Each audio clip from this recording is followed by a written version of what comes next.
Hey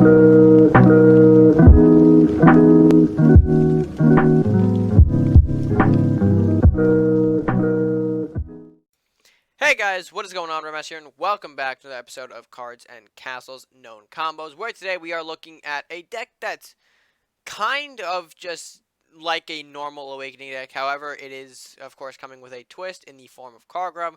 Trying to include Kargrom, I kind of wanted to experiment with him for a little bit, and I didn't want to bring you the standard stuff just quite yet, because I do have some other plans on Kargrom decks. However, I do want to start out with this one, just as a way to kind of introduce. I don't think I've done a lot of Kargrom stuff. I know I did that monster deck years ago with Kargrom, like oppressive monsters, something like that. But I just can't remember the exact name of it at the tip of my tongue. So we are jumping back into sort of the Kargrom mix here, and you know, with this deck, we're gonna kind of see how I decided to kind of incorporate him into an Awakening deck, although it has been done multiple times before, hence the known combo aspect. But anyway, enough of me kind of opening up this video. Let's go ahead and get into the actual deck list itself and see what we're actually working with. Alright, so here's our list for the Awake Kargrom deck.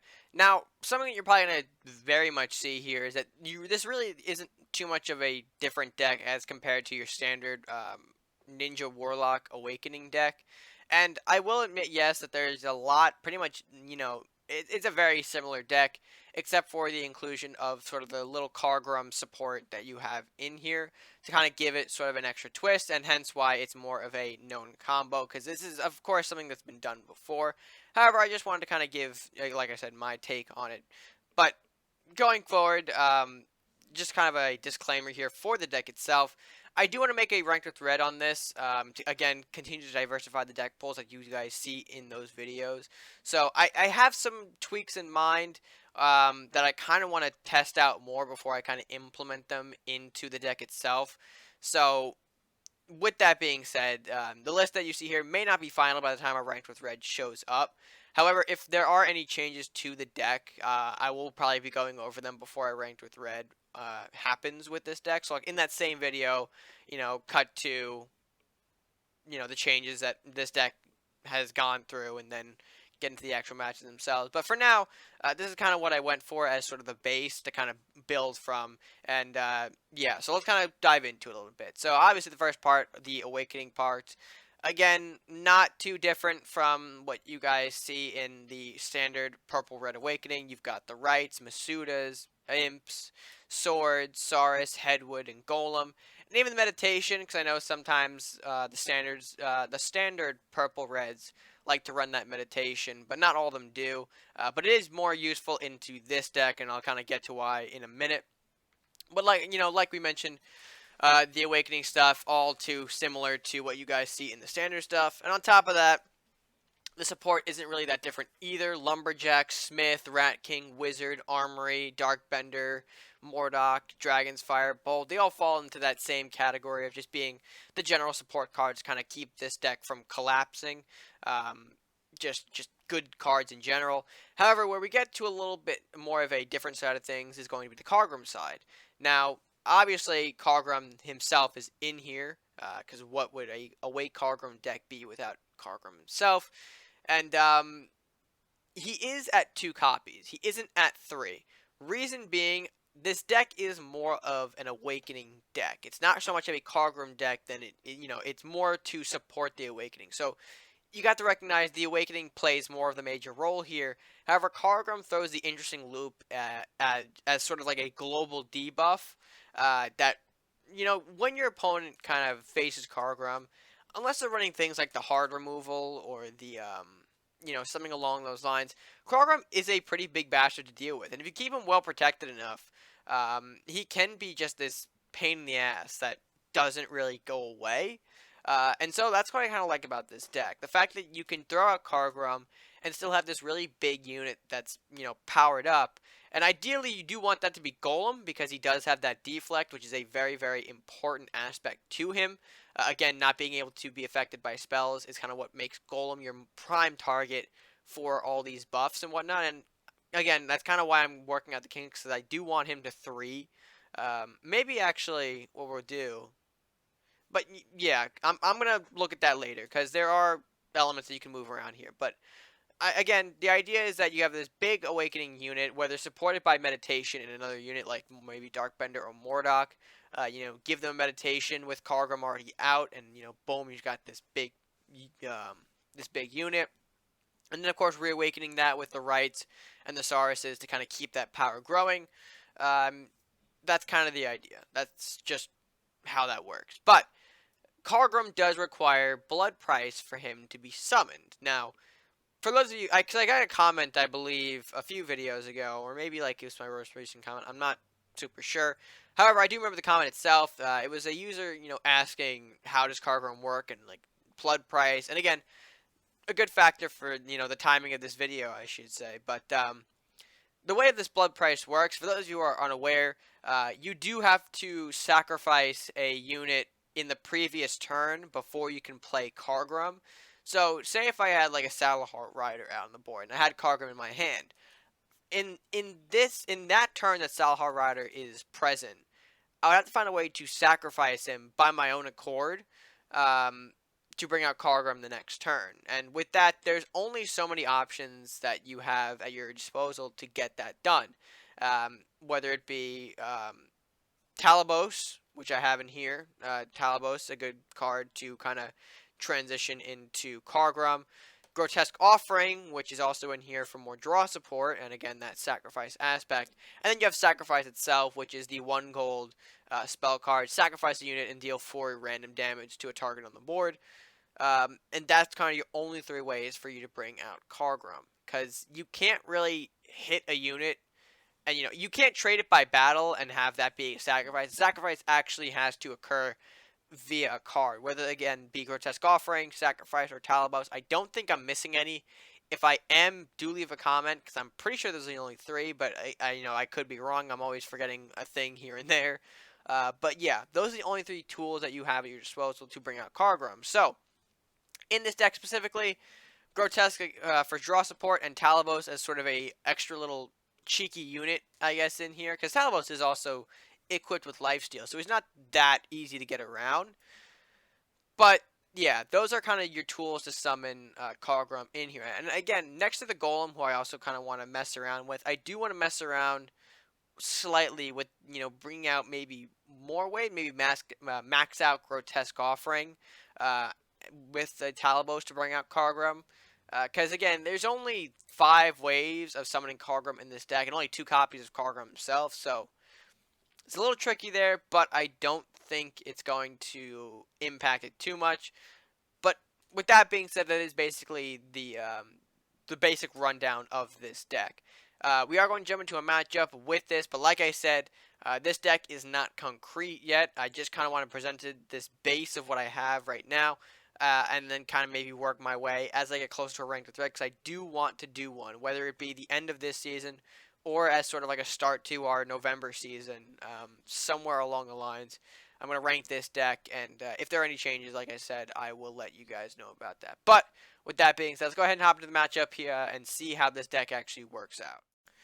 Alright, so in the match we are. I know it's not the opening hand, but, I had a little mic issue.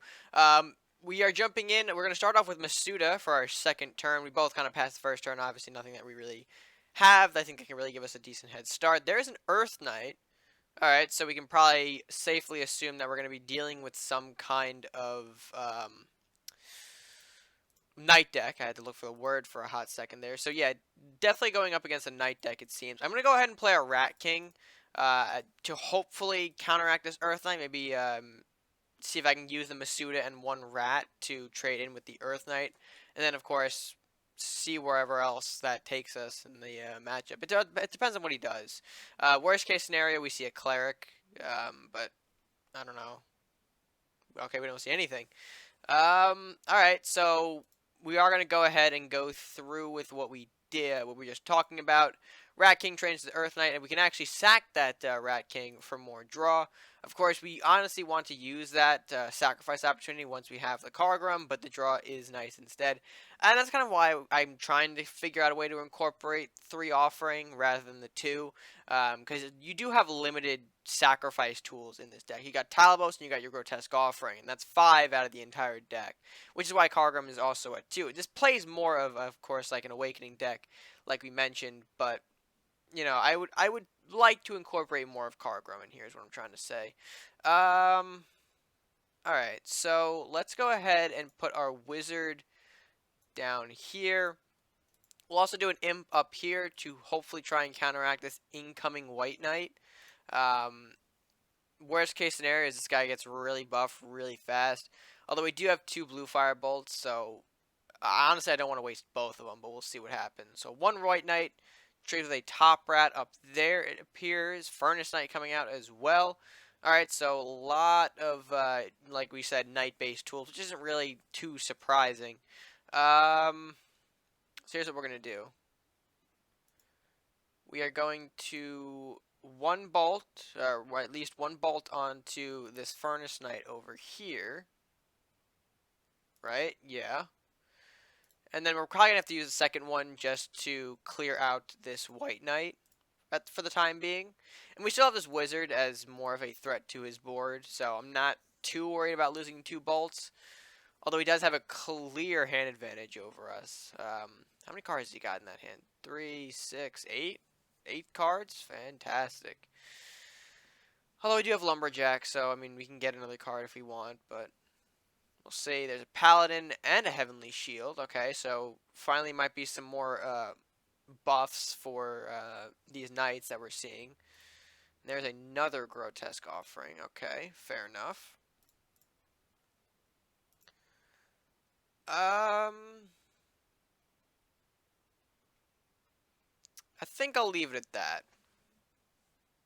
Again, not a whole lot that we can do right now because we don't have our big awakening tools, nor do we have a Kargrom to really shake things up.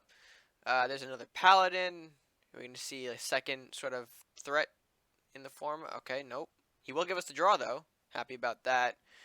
Dragon's Fire is not the card we're really looking for, though. And there's a Witch Ball. Alright, so more cards for us. Yay. There is a Mischievous Imp. Alright, so there are definitely some moves to be made here.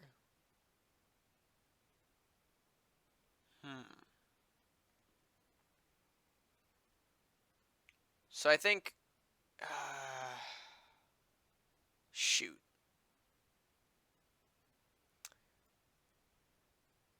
I think what we... do I want to do that?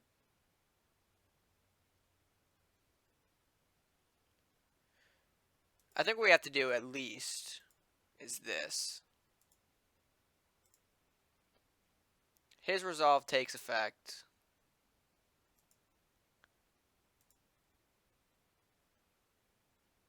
And then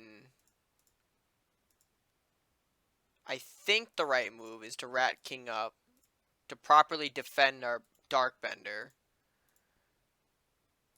Lumberjack for the hell of it. I think that's what I want to do. Because right now, I'm fearful of the Luminaris. That is certainly a big threat that's still in this deck. I didn't want to drag... I had the original intention of launching a Dragon's Fire, but that would have been a decent waste of the Dragon's Fire in my mind. And of course, it doesn't look like he's got the... Well, maybe he does. Swordsman? Alright, nope. That isn't the Luminaris that I'm looking for. But, gives us some breathing room a little bit. Gives us some breathing room. Okay. I think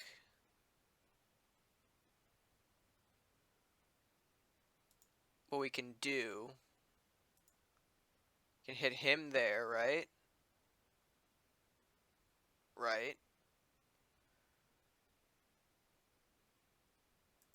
And then go with the Dragon's Fire?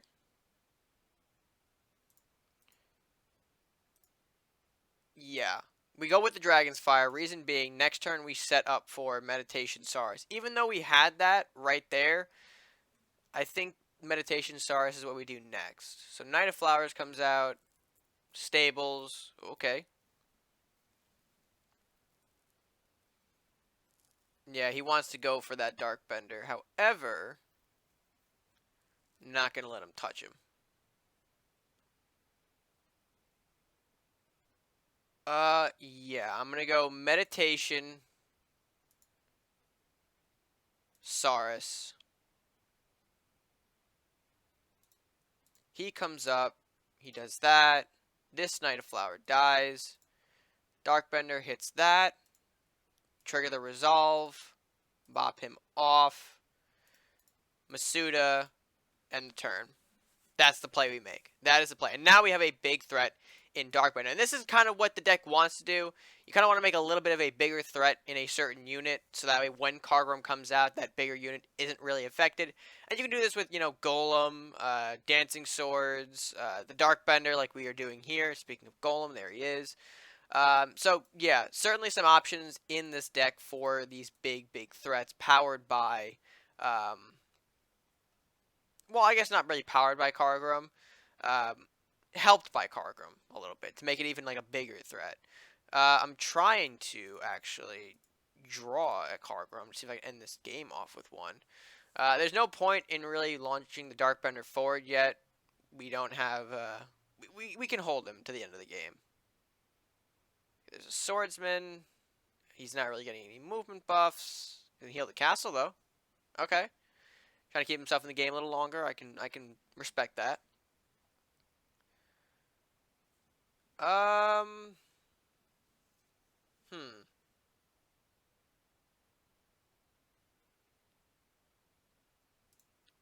Darkbender, we're gonna move down here, hit this big guy.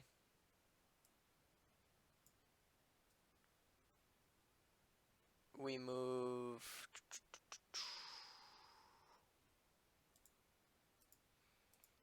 We move Golem down here for now. Or do we move him? Yeah, we move him down here. Moving the Lumberjack.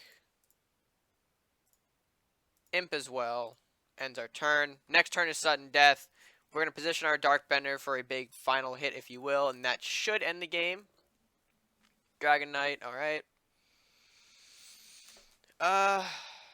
Alright, Faithful running all the way forward. He's trying to get the attention off of our, off of his face a little bit here.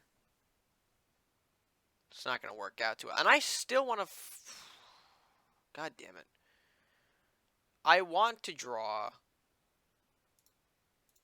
a damn Kargrom, but for some reason the hand is not letting me do that. And it's quite irritating. Alright, he surrendered anyway. Alright, well, I wanted my Kargrom. He's in here somewhere. I mean, granted, again, 2 copies don't really help with bringing him out all too well. But the idea is there. You play the Awakening deck as you would normally do, and then use Kargrom as sort of a limiter to your opponent, in the sense that, less attack is able to deal with your bigger units in form of golems, or whatever you use meditation on, whether that be, Darkbender like we did in that game, and it creates this really big, big threat. Again, though, it is weak to decks that kind of run Pirate in the form of, like, Mercenary Execution and Murder. Those are obviously going to be terrible, terrible cards. However, with the amount of threats that you can build up in this deck, I don't think they're going to be too much of a problem afterwards. After they use the Mercenary's Execution, unless they draw like another one, which can happen sometimes, I don't think it's going to be too bad. But anyway, decent demonstration of Kargrom. Again, I kind of wanted to bring out the Kargrom itself, but perhaps we're going to find him in a ranking video down the line, because I feel like I'm going to rank this deck maybe to give more diversity into that deck pool. But overall, I thought this was a strong demonstration showing the Awakening side of things and that big threat presence. Alright guys, that being said, I hope you did enjoy this edition of Gnome Combos. Let me know what you guys thought of the Awake Kargrom deck by leaving your thoughts down in the comment section below. And while you're down there, if you haven't done so already, be sure to like the video if you enjoyed it, share with your friends, and of course subscribe if you are new or haven't done so already, to show your support the channel by helping us grow and clicking that subscribe button at no additional cost to you. And yeah, that's going to be it for me for now. So, until next time guys, stay gaming.